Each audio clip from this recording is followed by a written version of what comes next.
మహారాజు గారికి సంబంధించినటువంటి ఆఖ్యానమును 3 మార్లు భక్తి శ్రద్ధలతో ఎవరు వింటారో అటువంటి వారికి ఒకవేళ సంతానము లేకపోతే సంతానము కూడా కలుగుతుంది అని. మహారాజు గారు సాక్షాత్ విష్ణువాంశ సంభూతుడు. అంతటి పరమపావనమైన ఆఖ్యానమును ఇవాళ చెప్పే ప్రయత్నం చేస్తాను. అది విన్నవాళ్ళకి సకల రకములైనటువంటి శ్రేయస్సు కలుగుతుంది అని వ్యాసుడి యొక్క వాక్. ఒకానొక సమయంలో ఈ దేశాన్ని అంగరాజు గారు పరిపాలిస్తుండేవాడు. ఆయన మహాధార్మికుడు. కేవలము ధర్మానుష్ఠానము తప్ప ఎన్నడూ అధర్మము చెయ్యనివాడు. అటువంటి అంగరాజు ఒకసారి అశ్వమేధయాగం చేస్తున్నాడు. అశ్వమేధయాగం చేస్తూ దేవతలందరినీ పిలిచి హవిస్సులు ఇస్తున్నారు. ఈ రోజుల్లో అంటే మనం స్వరం చెప్పేయడం, మంత్రం చెప్పేయడం, అందులో చెరువు వేయడం అంటే పదార్థాన్ని తయారు చేసిన దాన్ని వేస్తారు, హవిస్సు అంటారు. అది వేస్తే వాళ్ళు వచ్చారు తిన్నారో నమ్మకం అంతే. కానీ ఆ రోజులలో దేవతల్ని పిలిస్తే స్వాహ అంటే ఆ దేవత వచ్చి ఎదురుగుండా కూర్చుని అగ్నిముఖంగా పుచ్చుకుని నోట్లో వేసుకుని వెళ్ళేవారు. అందుకని అక్కడ ఉన్నటువంటి ఋషులు మంత్రములతో ఆవాహన చేస్తున్నారు దేవతల్ని. ఒక్క దేవత రావట్లేదు. ఏ ఒక్క దేవత రాకపోతే ఆశ్చర్యపోయాడు అంగరాజు. ఆశ్చర్యపోయి అదేమిటండి మీరు స్వరంతో మంత్రములతో దేవతల్ని ఆవాహన చేస్తున్నారు, ఒక్క దేవత హవిస్సు పుచ్చుకోవట్లేదు, అగ్నిహోత్రంలో పడిపోతుంది అంతే. ఇందుచేత ఇలా జరిగింది అని అడిగాడు. అడిగితే ఋషులు అన్నారు, మా యొక్క స్వరమునందు కానీ వేదము స్వరప్రోక్తము, స్వరంతో పిలవాలి వేదం. అందుకని స్వరప్రోక్తమైనటువంటి వేదము యొక్క స్వరమును అనుసరించి మేము పిలిచాం, రావాలి దేవతలు తప్పకుండా. కానీ రావడం లేదంటే నీ యందు అప్రసన్నులై ఉన్నారు. నీ యందు అప్రసన్నతతో ఉండడానికి నువ్వెక్కడో ఏదో దోషం ఉండాలి నీలో. నీ యందు దోషమున్నది అనడానికి నీ చరిత్రని పరిశీలిస్తే నీ యందు ఎక్కడా దోషము లేదు, నువ్వు ధర్మమూర్తివి. అయినా దేవతలు రావడం లేదు. రాజా, ఏదో దోషము లేకుండా దేవతలు రాకుండా ఉండరు. కాబట్టి ఏ దోషం ఉన్నది అని విచారణ చేస్తే అంగమహారాజు గారు అపత్య దోషంతో బాధపడుతున్నాడు. అంటే ఆయనకి సంతానం లేదు. అందుచేత యజ్ఞములో వారిచ్చిన హవిస్సులు తీసుకోవడానికి దేవతలు రాలేదు. కాబట్టి ఇప్పుడు నీకు ఉత్తర క్షణం సంతానం కలగాలి.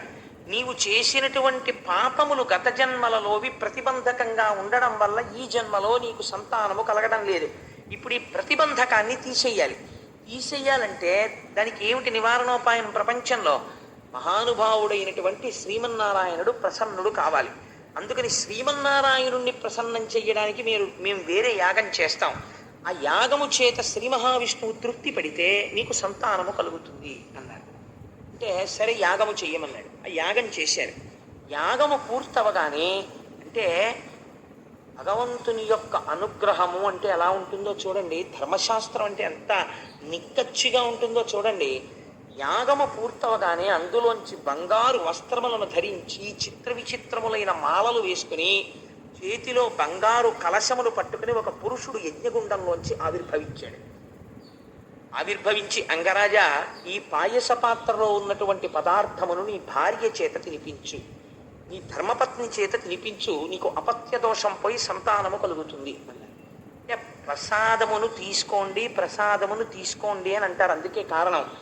లేకపోతే ఇంత చేసిన తర్వాత నీకు కలిగిన పాపం పోయిందయా, ఇప్పుడు నీకు సంతానం కలుగుతారని ఓ మాట చెప్తే అయిపోదండి. మళ్ళీ ఈ పాయసాలు ఇవ్వడం, ఈ పాయసాలు తినడం, రామాయణంలో అయితే మళ్ళీ దీన్ని ధర్మబద్ధంగా విభాగం చేయడం, 4 పిల్లలు పుట్టడం, ఎందుకంటే ఇంత అల్లరి? నోటితో మాట చెప్తే పోదా? కాదు. మీ శరీరము లోపలే పాపము రోమకూపములను అంటుకుని ఉంటుంది. అందుకే వెంకటాచలపతి దగ్గరికి వెళితే తలనీలాలు ఎందుకు ఇస్తారంటే వేం కటతీతి ఇది వెంకట, వెంట్రుకలను ఆశ్రయించి ఉన్నటువంటి పాపముల యొక్క ఖండనము జరుగుతుంది. ఇక్కడ తలనీలాలు ఇచ్చేస్తే ఇన్నాళ్ల నుంచి మీకు కలిసి రాకపోవడానికి మీ పాపమే అడ్డుపడుతుంది. ఆయన దగ్గరికి వెళ్ళి ఇలా తల వంచేసి ఆ తలనీలాలు ఇచ్చేస్తే ఆ పాప రాసిపోతుంది. అది మనుష్య జీవితంలో గొప్ప అదృష్టం. కలియుగంలో యజ్ఞాలు చెయ్యలేరు, యాగాలు చెయ్యలేరని వెంట్రుకలు పుచ్చుకుని ఇంత ఫలితం ఇస్తానని స్వామి శ్వేతవరాహ కల్పంలో వెంకటాద్రి మీద కూర్చున్నాడు. అందుచేత ఈ పాపరాశి ధ్వంసము కావడానికి ఈశ్వరానుగ్రహం లోపలికి చేరుతుంది. ఈశ్వరానుగ్రహం చేరడమే ప్రసాదమును తినుట. అందుకే సత్యనారాయణ స్వామి వ్రతకథలో ప్రసాదం తీసుకోకపోతే ఆ తల్లి కూతుళ్ళు పడవలు వెలిగిపోతాయి. ప్రసాదం తీసుకోలేదు అంటే ఈశ్వరానుగ్రహమును తిరస్కరించుట. మాకు అక్కర్లేదు అనుగ్రహం, ఇలా ఎవరు మాట్లాడుతున్నారో వాళ్ళని ముందు పట్టి తెండు దూతలారా, ఈశ్వరానుగ్రహం అక్కర్లేదన్న వాళ్ళని ముందు పట్టుకొచ్చేసేయమని చెప్పాడు యమధర్మరాజు గారు. అందుచేత ఈశ్వరానుగ్రహమే పాయస పాత్రగా వచ్చినది. ఇప్పుడు ఈ పాయస పాత్రను ఎక్కడిచ్చాడు మీరు చాలా జాగ్రత్తగా గమనించాలండి. అందుకే మన ధర్మశాస్త్రాలు ఎంత జాగ్రత్తగా మాట్లాడతాయో చూడండి. ఒక చిన్న దోషం ఎంత దూరం వెళ్ళిపోతుందో చూడండి. వంశంలో ఆయన చాలా మంచివాడు, కానీ ఆయన జీవితంలో చేసిన పొరపాటు ఒక్కటే. ఏమిటా పొరపాటు అంటే లవ్ మ్యారేజ్. యుక్తాయుక్త విచక్షణ మరిచి, నాకు ఎన్నో కుటుంబాలు తెలుసండి, వేదిక మీద చెప్పడం ఎందుకని నేను చెప్పను, కానీ ముందు చాలా marry in Heist and repent at leisure అని ఇంగ్లీష్లో ఓ ప్రొవెర్బ్. తొందరపడి పెళ్లి చేసుకో, జీవితాంతం విచారించు. కావలసింది బాహ్యమునందు మెరుపు కాదు, ఆంతరమునందు మెరుపు చూడాలి వివాహం చేసేటప్పుడు. లేకపోతే జీవితాలు ముళ్ళబాటలైపోతాయి. మీరు కర్దమ ప్రజాపతి దేవహూతి సంసారం చూశారు, ఇద్దరు ఎలా తరించారు. ఇక్కడ చూడండి, ఒక చిన్న పొరపాటు ఒకటి జరిగింది. ఇది అంగమహారాజుని ఎలా కట్టి కుడుపుతుందో చూడండి. తన ప్రయత్నంతో కొన్ని సవరించగలడు, కొన్నింటిని సవరించలేడు పురుషుడు. ఏది సవరించుకోలేడు? తొందరపడి బాహ్యమునందు కనపడినటువంటి అందాన్ని చూసరి శాశ్వతం అనుకుని ఇంటికి తెచ్చుకుంటే సంస్కార రహితమైతే నాశనం అయిపోతాడు పురుషుడు. ప్రమాదకరంగా ఉంటుందో. అందుకే మన శాస్త్రాలు అలా మాట్లాడే. ఎప్పుడు మన శాస్త్రాలు పక్కకెళ్ళిపోయి దిక్కుమాలిన డైలాగులు రాసేవాళ్ళు, ఆడపిల్ల కనపడితే ప్రేమించేసి పెళ్లి చేసుకోవడమే సినిమాకి ముగింపైపోయిన రోజులు వచ్చేసాయో ఆనాడే మన జాతి భ్రష్టు పట్టింది. చూడండి, ఇంత గొప్ప పాయస పాత్ర వస్తే కమలాక్షి పాయసము కౌతుకమొప్ప భుజించి భర్తృ సంగమమున చేసి తక్షణము గర్భము దాల్చి కుమారుగాంచే ఆ కొమరుడునంతా మాతృజనకుండగు మృత్యువు బోలి తానధర్మమున చెరించుచుండే గుణమండన నేను ననంగ నిచ్చలు. ఎంత గొప్ప తీర్పు చెప్తున్నారో చూడండి వ్యాసుల వారు. 7 తరాలు అటు ఇటు చూడండి వంశంలో పిల్లనిచ్చే ముందు అంటారు. ఏది మాట్లాడుకోవాలంటే మీకు ఎంత ఉందండి, వీళ్ళకి ఎంత ఉందండి, వీళ్ళు మీకు బ్లాక్ ఎంత ఇస్తారు, వైట్ ఎంత ఇస్తారు, మీరు చచ్చిపోయాక ఏమొస్తుంది వీళ్ళకి ఇంకాను, ఇలాంటి దిక్కుమాలిన మాటలు కావు.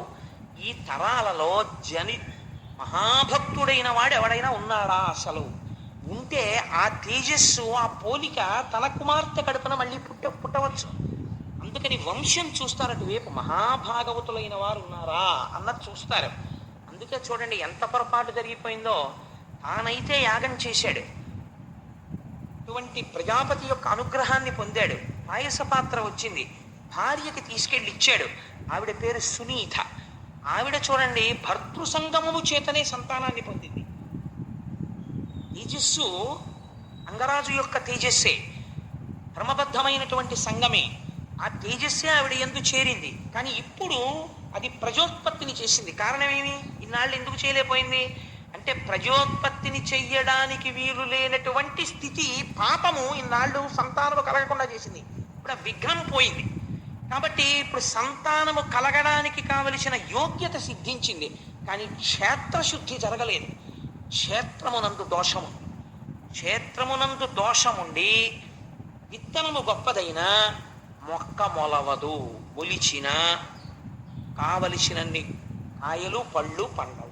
ఊసర క్షేత్రమునందు పడిపోయింది అనుకోండి, విత్తనం పడిపోతే క్షేత్రము యొక్క లక్షణము కూడా చెట్టు ఎందు ప్రవేశిస్తుంది, చీడపీడలతో ఉంటుంది, సమృద్ధితో ఉండదు సస్యం.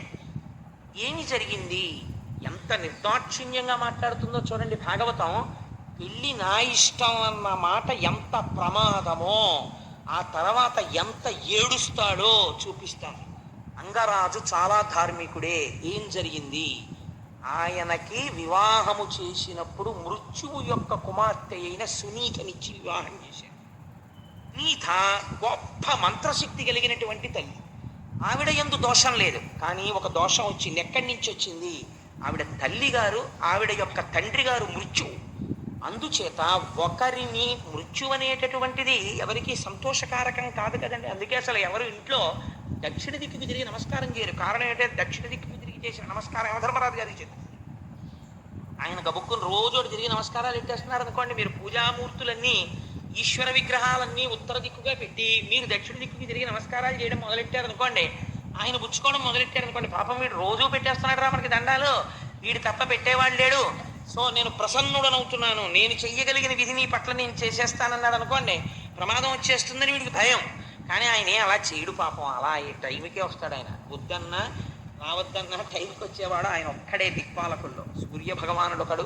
అందుచేత అటువంటి మహాపురుషుడైనటువంటి యమధర్మరాజు గారు ఉన్న దిక్కుకి తిరిగి నమస్కారం చేయడమే మనకు భయం. అటువంటి కానీ అది హింసిస్తుంది. ఎందుకంటే ప్రతివాడికి భయం కదండి, భయకారకమై ఉంటుంది మృత్యువు. ఇప్పుడు తన భార్య తండ్రి గారి వైపు దోషం ఉంది, క్షేత్రము యొక్క బీజమునందు దోషం ఉంది మృత్యువు యొక్క పుత్రికి. తత్కారణము చేత యాగమునందు ఉద్భవించినటువంటి ప్రజాపత్య పురుషుడిచ్చినటువంటి ప్రసాదము తిన్నప్పటికీ పుట్టినటువంటి కుమారుడు వ్యగ్ర స్వభావము కలిగిన వాడు జన్మించాడు. వాడికి వేణుడు అని పేరు ఇచ్చాడు. కాబట్టి వాడు ఏం చేసేవాడు, ఇది భాగవతంలో నీ జీవితాన్ని సంస్కరించుకోవడం నేర్చుకోవడం మొదలుపెట్టు. అన్నిటికన్నా చాలా జీవితంలో గొప్ప విషయం ఏదో తెలుసా అండి, వివాహమే. ఎందుకో తెలుసా, వివాహం అనే సంస్కారం మనిషిని ఎటువైపుకైనా తిప్పేస్తుంది. ఒక్కొక్కసారి మహాభక్తుడైనటువంటి వాళ్ళ కుటుంబంలో పుట్టినవాడు ఉంటాడు. నేను వేదిక మీద చెప్పవచ్చో చెప్పకూడదో నాకు తెలియదు, కానీ ఒక ఉదాహరణ చెప్తాను, పేర్లు చెప్పకుండా. నాకు తెలిసి అలా ధార్మికమై చాలా భగవంతుని పట్ల నిష్ఠ కలిగినటువంటి ఒక కుటుంబంలో ఒకే ఒక కొడుకు ఉండేవాడు. అతను చాలా మంచివాడు. అతనికి వెతికి వెతికి వెతికి వెతికి వెతికి 175 పెళ్లి చూపులు చూసి ఒక అమ్మాయిని తెచ్చి పెళ్లి చేశారు. ఇంత సౌందర్య రాశి లేదు, ఇంత గొప్పది లేదని. వివాహం అయిపోయిన వారం రోజులకి ఆ అమ్మాయి భర్తతో ఏమందో తెలుసా అండి, I hate A man like you, కనీసం సిగరెట్ కాల్చడం నీకు చేత కాదా అని అడిగింది. ఆవిడ పోరు పడలేక వాడు సిగరెట్ కాల్చడం నేర్చుకున్నాడు. ఆ తర్వాత ఏమిటే ఇప్పుడే సంధ్యావందనం పూజ, వాట్ ఈజ్ ఆల్ దిస్, ఏమిటి what is all this non sense, ఇంట్లో సరదాగా లిక్కర్ పార్టీకి వెళ్ళాలి, యవ్వనం అనుభవించాలి, నువ్వు తాగు నేను తాగుతాను, సంతోషంగా గడపాలి మనం, ఏమిటివన్నీ ఈ ఫోటోలు ఏంటి, ఏడు విష్ణుమూర్తి బ్రహ్మ ఏమిటివన్నీ, 4 పక్షులు అలాంటివి పట్ల పెట్టుకుందాం ఇంట్లో చక్కగా, యవ్వనానికి దీప్తి కల్పించే ఉండాలి. క్రమక్రమంగా ఇవాళ ఆయన ఏ స్థితికి చేరాడో తెలుసా అండి, తన తల్లి మరణిస్తే తల్లిగారి శవాన్ని 4 శవవాహకులు పట్టుకుని తీసుకెళ్లేటటువంటి వైదిక ప్రక్రియను తను అంగీకరించలేదు. పక్షులు తింటే కడుపు నిండుతుంది, అలా చెయ్యాలి, నేను సముద్రపు ఒడ్డున పారేస్తానన్నాడు. అంటే అలా చెయ్యొద్దని చెప్పి బంధువులందరూ ప్రాధేయపడి ఆవిడికి అంత్యేష్టి సంస్కారం నిర్వహించారనుకోండి, ఎంతమంది ఏమన్నా ఇవాళ తను మాత్రం ఆ స్థాయిలోనే ఉన్నాడు. ఇందువలన ఒకవేళ నేను చెప్పిన వృత్తాంతమును తెలుసున్న వాళ్ళు ఎవరైనా ఉంటే ఈ సభలో, వాళ్ళ కుటుంబం వద్ద ప్రస్తావన చేయకండి, బాధపడతారు. కాబట్టి ఎందువల్ల ఇంత మార్పు వచ్చింది చెప్పండి నాకు, భార్య వల్ల వచ్చేసింది. అదే మీరు తులసీదాస్ గారిని తీసుకోండి. తులసీదాస్ గారు భార్యా సంగమానికి అర్ధరాత్రి వేళ అరణ్యంలో బయలుదేరి పరిగెత్తుకుంటూ వెళ్ళి పావుని పట్టుకుని పైకెక్కాడు మేడ మీద. కావిడంది, నా మీద నీకున్న భ్రాంతిలో 1,00,000 వంతు ఈశ్వరుడి మీద ఉంటే తరించిపోదురా అంది. తులసీదాస్ గారు మహాభక్తుడే. వివాహం అనేటటువంటిది, జీవిత భాగస్వామి అనేటటువంటిది చాలా జాగ్రత్తగా ఉండాలండి. ఆడపిల్లకి సంస్కారం ప్రయత్నపూర్వకంగా నేర్పాలి తల్లిదండ్రులు. లేకపోతే ఇక్కడ కొంతకాలం ఉంటుంది, పర్వాలేదు, వీళ్ళ సౌమ్యం పోయిందండి, ఏం చేసినా హర్షిస్తారు, ఎందుకంటే తల్లిదండ్రులను ఆపేక్ష ఉంది కాబట్టి. ఆ ప్రేమ చేత నువ్వు ఊరుకుంటావు, నాశనం చేసేస్తుంది ఇంకో వంశం దగ్గరికి వెళ్ళి. అక్కడికి వెళితే ఏం చేయడం వచ్చు, వంట పేడబోయేది. రాకపోతే ఒక మహాత్ముడు వస్తే ఏం మాట్లాడాలో తెలియదు, ఎలా పెట్టాలో తెలియదు. ఒక మహాత్ముడి ఇంటికి దేవతార్చనకు వస్తే ఆయన చేతిలో పరిశేచనం చేయడానికి నీళ్లు ఎన్ని మాటలు పొయ్యాలో తెలియదు, తనకు మడిబట్ట కట్టుకోవడం అంటే ఏమిటో తెలియదు, మాఘపాదివారం వస్తే సూర్యనారాయణమూర్తికి ప్రసాదం ఎలా పొంగించిందో తెలియదు. అందుకే కూతురు చెడుగైన మాత తప్పు, తల్లిదే తప్పు అంతే. తల్లి దగ్గర పెట్టుకుని నేర్పి తీరవలసిందే సంస్కారాన్ని. ఈవిడ నేర్పని కారణానికి వేరొక వంశం నాశనం అయిపోతుంది అవతల వైపు. నీ పిచ్చ ప్రేమ హద్దులో ఉండాలి. నీ కూతురి యందు నీకు ప్రేమ ఉంటే దానికి ఒక అవధి ఉండాలి, దానికి ఒక నియతి ఉండాలి, దానికి ఒక మర్యాద ఉండాలి. అంతేకాని విచ్చలవిడితనం ఆడదానికి నేర్పితే వేరొక వంశం నాశనం అయిపోతుంది. ఆడది సంస్కారం నేర్చుకుంటే వేరొక పురుషుడు కూడా మారిపోవచ్చు. పురుషుడు కూడా అంతే, స్త్రీ పట్ల అంతే మర్యాదగా ఉండాలి, అంతటి ఔన్నత్యంతో జీవితాలు గడపాలని మనకి భాగవతం బోధ చేస్తోంది. ఎంత గొప్ప విషయాన్ని వ్యాసుడు ప్రతిపాదన చేస్తున్నాడో చూడండి. అందుచేత ఇటువైపు నుంచి ఉన్నటువంటి దోషమునకు ఏమైనది, వేణుడు వ్యగ్రతతో జన్మించినాడు కాబట్టి ఏం చేసేవాడు, అది జన్మత వచ్చిన బుద్ధి, అది బోధకి మారడం కూడా చాలా కష్టం. అది ఇంకా పుట్టుకతో వచ్చిన బుద్ధి పుడకలతో పోతుందంతే ఇంక మళ్ళీ. కాబట్టి ఏమైంది, నిష్కారణంగా వేటకెళ్ళిపోయేవాడు ప్రతిరోజు. వెళ్ళిపోయి కుందేలు పిల్లల దగ్గర నుంచి లేళ్ళు జింకల వరకు చంపేసేవాడు. ఆ చంపడంలో అర్థం లేదంటే ఇంకా వ్యగ్రత. ఒకటి చచ్చిపోతుంటే తనకు ఆనందం, తను తిరిగి వచ్చేస్తుంటే పిల్లలందరూ క్రీడా మైదానంలో ఆడుకుంటూ ఉండేవారు. ఆడుకుంటుంటే బడిత పట్టుకుని పిల్లల్ని చచ్చిపోయే వరకు కొట్టేసేవాడు. పిల్లలు చచ్చిపోయేవారు, సంతోషంగా ఇంటికి వెళ్ళిపోయేవాడు. ఎందుకని మాతామహుడి వైపు నుంచి వచ్చేసింది పోలిక. వచ్చేయడంలో అందుకే 7 తరాలు చూస్తారండి. మళ్ళీ అటువంటి చీడ పురుగు మళ్ళీ పుట్టే అవకాశం ఉంటుంది.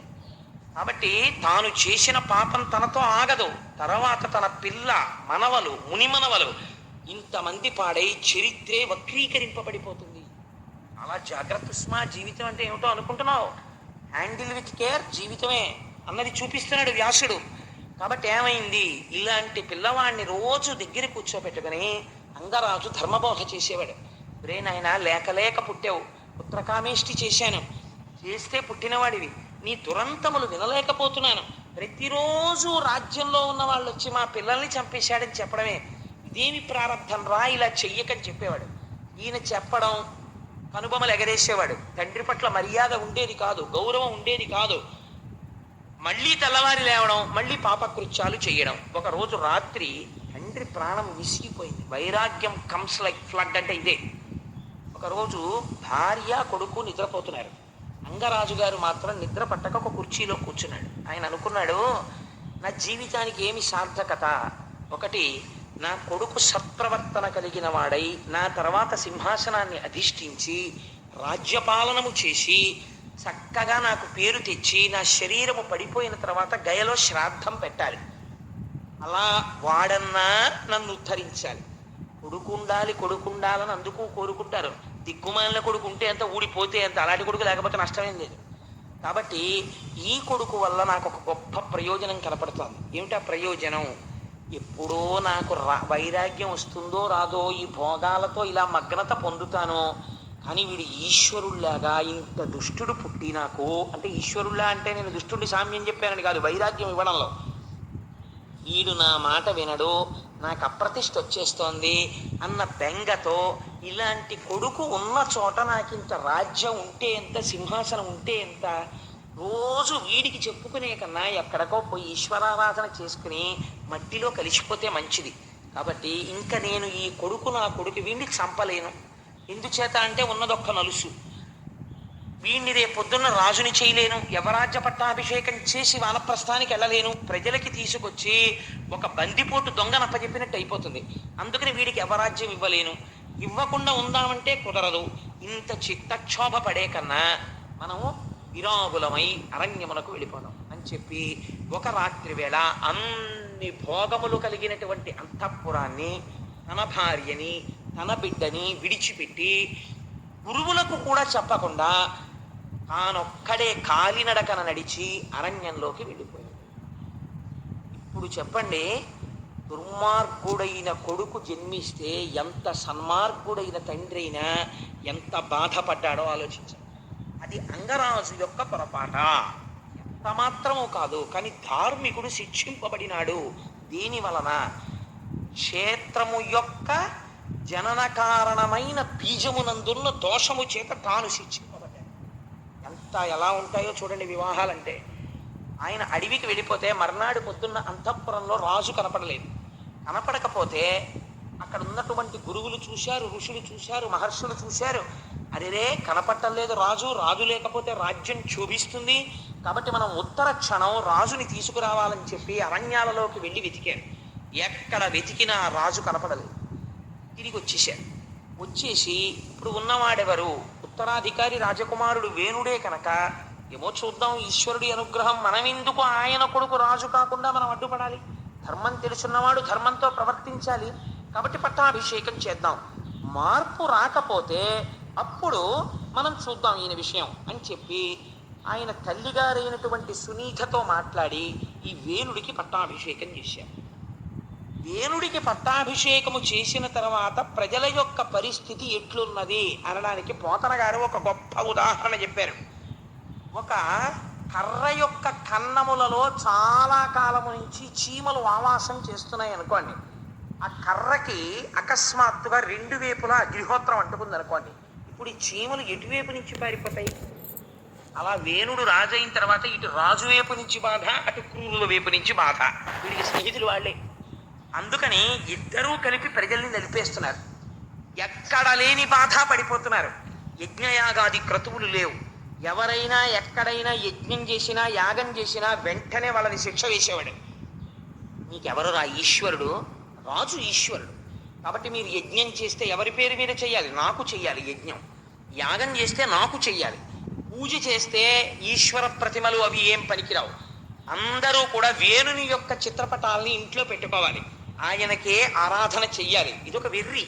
అందుకని చెప్పి నాకే పూజలు చెయ్యండి అని తనకే ఒక పూజా విధానం నిర్మించేసుకుని ఉంటుంటాడు. ఇటువంటి బాధ మొదలుపెట్టాడు. ఎక్కడా యజ్ఞయాగాది క్రతువులు లేవు. యజ్ఞయాగాది క్రతువులు లేకపోతే ఏమవుతుంది? మీరు ఆలోచించండి. మీరైనా ఒకటి ఆలోచించండి. నేను ఓ ఉద్యోగం చేస్తున్నాను. ఓ ఉద్యోగం చేస్తే నాకు 12 నెలలు అయ్యేటప్పటికీ సంవత్సరంలో ఏదో కొంత జీతం వస్తుంది. వస్తే నిర్దాక్షిణ్యంగా నాకు జీతం ఇచ్చిన ఆఫీసర్ ఎవరో, ఆ జీతం ఇచ్చిన ఆఫీసర్ గారే ఒక ఆయనతో లెక్క కట్టిస్తారు. ఈ కోటేశ్వరరావుకి ఎంత వచ్చిందా 12 నెలల్లో అని. ఇంత వచ్చిందండి ఈయన జీతం. ఈయన ఆదాయపు పన్ను అని ఇంత వచ్చినందుకు ఇంత ట్యాక్స్ కట్టాలి, కోసే ఆయన జీతంలో అంటే. అప్పుడు నేను అది కట్టేటప్పుడు సంతోషంగా కట్టేయాలి. ఈశ్వరుడు నాకు ఇన్కమ్ ట్యాక్స్ కట్టగలిగినంత అదృష్టాన్ని ఇచ్చాడనమాట. అదొక క్రెడెన్షియల్ అనుకుని కట్టేయాలంతే. అంతేగాని నేను తిరగబడ్డాను అనుకోండి, నేను ట్యాక్స్ కట్టను. ఆయన ఏం చేస్తాడంటే ఛార్జ్ షీట్ ఇచ్చి ట్యాక్స్ కట్టని వాడు సిటిజన్గా కూడా కాదు, ఉద్యోగంలో ఉండడానికి వీలేదు, తీసేది ఇన్కమ్ ఉండదు, ట్యాక్స్ కట్టక్కర్లేదు, వెళ్ళిపోయి ఇంటి కట్టండి. కాబట్టి ఏమవుతుంది? మొత్తానికి మొదటికి మోసం వస్తుంది. యజ్ఞం చెయ్యడం యాగం చెయ్యడం అంటే ఏమిటో తెలుసా అండి? అందుకే అది ఒక్క మన ధర్మంలోనే ఉంది. అగ్నిహోత్రానికి నీకు ఈ అనుగ్రహం అంతా ఐశ్వర్యం అంతా ఎక్కడి నుంచి ఏ దేవతల వలన వస్తోందో ఆ దేవతలకి కృతజ్ఞత చెప్పుట. అందుకని మీరు మళ్ళీ హవిస్సు తెచ్చి అగ్నిముఖంగా వాళ్ళకి కృతజ్ఞత చెప్తారు. కృతజ్ఞత చెప్తే దేవతలు సంతోషిస్తారు.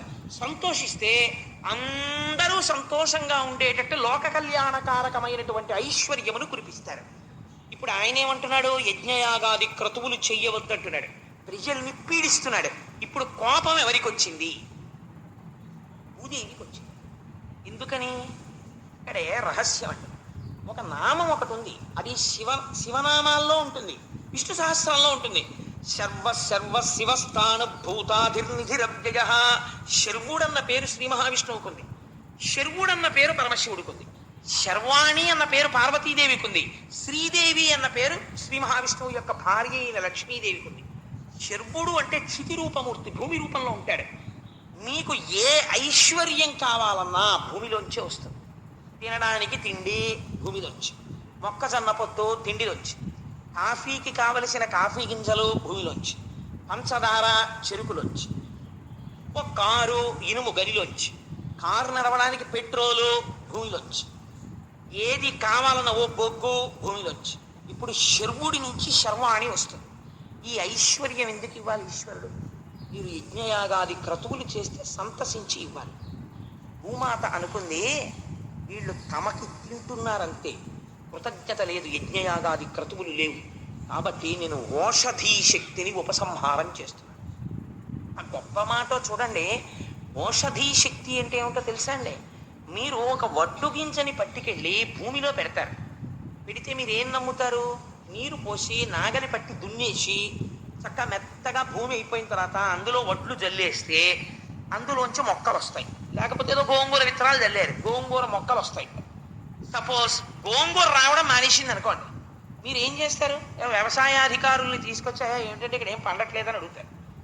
అసలు దేశంలో ఎక్కడా పండడం మానేసింది అనుకోండి, విత్తనాలు చల్లినా రావట్లేదు అనుకోండి, అప్పుడు అది ఏదో పెద్ద డిఫార్మిటీ కదండి, ఏదో తేడా వచ్చేసింది. భూమిలోంచి రావట్లేదు.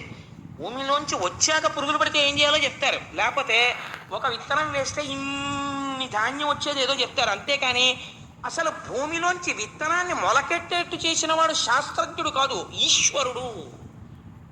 అక్కడ మీ మేధకి పరిమితి ఉన్నది, అక్కడ మీరేం చేయలేరు, అక్కడ మీ శక్తి సరిపోదు. అలా అయితే చావే ఉండదు వైద్యులు ఉండగా. మరి 1,000,000 మంది వైద్యులు కూడి వచ్చిన కానీ మరణమయ్యడి వ్యాధి మాంపలేరు. ఎందుకు ఆగట్లేదు? ఈశ్వరాజ్ఞ ఒకటి ఉంది, లేకపోతే మనుష్యుడు ఆగుతాడేంటి? అలాగే మీరు బయటికి వస్తున్నటువంటి ఫలాన్ని పెంచగలరేమో, లేకపోతే ఒక్క మొక్క వేస్తే ఇన్ని గింజలు వచ్చేది ఇన్ని గింజలు వచ్చేట్లు చేయగలరేమో, కానీ అసలు గింజలోంచి మొక్కొచ్చేటట్టు చెయ్యడం మీ చేతిలో లేదు, ఈశ్వరానుగ్రహ రూపమైన మట్టిలో ఉంది. ఈ అనుగ్రహం నేను ఎందుకు ఇవ్వాలని అడిగింది. వాడు మళ్ళీ కృతజ్ఞత చెప్పాడా? యజ్ఞం చేశాడా? లేవు. యజ్ఞం లేదు, యాగం లేదు, తనకి తింటున్నాడు, దేవతలకి పెట్టకండి అంటున్నాడు. వీడికి నేను ఎందుకు ఇస్తాను? కాబట్టి ఈ మళ్ళీ పునరుత్పత్తి చేయగలిగిన ఓషధీ శక్తిని ఉపసంహారం చేసేస్తున్నాను. కాబట్టి జల్లుతాడు, మొక్కలు రావు. కాబట్టి ఇప్పుడు పంట ఎక్కడ ఉంటుందండి? లేదు. ఉన్నది ఏం చేస్తాడు? తినేస్తాడు. తినేసిన తర్వాత ఏమవుతుంది? ఆకలి చావులు మొదలైపోతాయి. ఉన్నవి ఎన్నాళ్ళు సరిపోతాయి? ఓషధీ శక్తి భూమికి ఉంటేనే బతుకుతారు. ఇది కారణం.